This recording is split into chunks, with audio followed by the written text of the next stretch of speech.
Bismillahirrahmanirrahim. Assalamualaikum warahmatullahi wabarakatuh. Saudara-saudaraku sebangsa dan setanah air yang saya cintai. 14 abad yang lalu, sejarah mencatat suatu masa yang dikenal sebagai zaman jahiliyah. Zaman di mana manusia kehilangan moral dan manusia tercabut dari nilai-nilai kemanusiaan. Yang kuat menindas yang lemah dan perempuan kehilangan martabatnya. Kini zaman itu tidak lagi ada. Kita bersyukur tidak lagi hidup pada zaman yang sama. Peradaban telah melompat jauh. Ilmu pengetahuan berkembang tanpa batas. Dan tidak ada lagi bayi perempuan yang dibunuh saat dilahirkan hanya karena kehadirannya dianggap sebagai aib. Segala nikmat yang kita rasakan saat ini adalah anugerah dan karunia yang wajib kita syukuri. Bayangkan, jika saat ini kita hidup di zaman jahiliyah, mungkin aktivitas sehari-hari kita hanyalah berperang melulu, dan merampok dan saling untuk membunuh. Tentunya perubahan besar dalam sejarah peradaban manusia itu tidak terjadi secara kebetulan. Di baliknya terdapat perjuangan yang begitu agung dari seorang Rasulullah, pilihan Allah Subhanahu wa Ta'ala, yang diutus sebagai rahmatan lil alamin, rahmat bagi seluruh alam. Dialah baginda Nabi Muhammad SAW yang mendedikasikan seluruh hidupnya untuk membebaskan manusia dari belenggu kejahilan.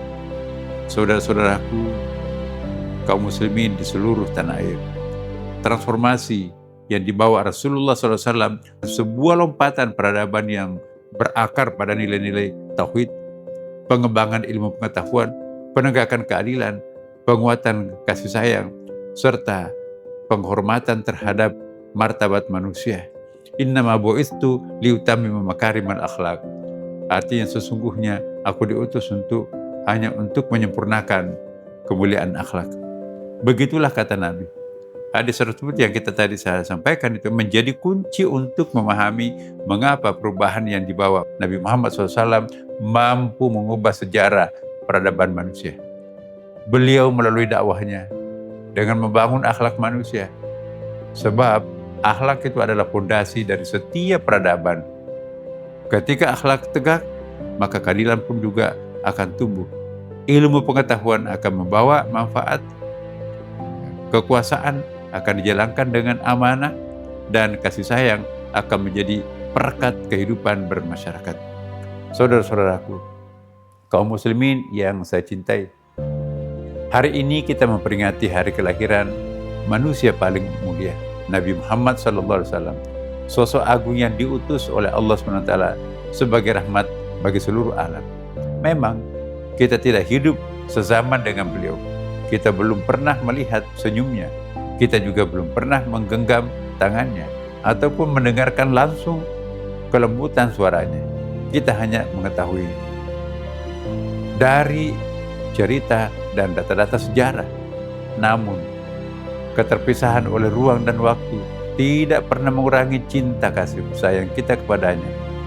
Rasa cinta itu akan senantiasa bersemi untuk manusia yang senantiasa memikirkan, mendoakan, dan memohonkan ampun bagi umatnya. Bahkan di akhir hayatnya, Rasulullah SAW masih memikirkan umatnya.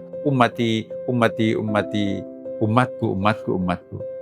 Akhirnya saya Nasruddin Umar atas nama Menteri Agama Republik Indonesia mengucapkan selamat memperingati Maulid Nabi Muhammad SAW 1448 Hijriah. Melalui peringatan Maulid Nabi Muhammad SAW 1448 Hijriah ini, semoga Allah SWT memberikan kita kekuatan untuk senantiasa meneladani akhlaknya dan menghidupkan ajarannya, dan semoga kita semuanya menjadi bagian daripada umat yang kelak akan memperoleh syafaat beliau di hari kemudian. Amin ya rabbal alamin. Allahumma fiqil aqwam bitariq. Wassalamualaikum warahmatullahi wabarakatuh.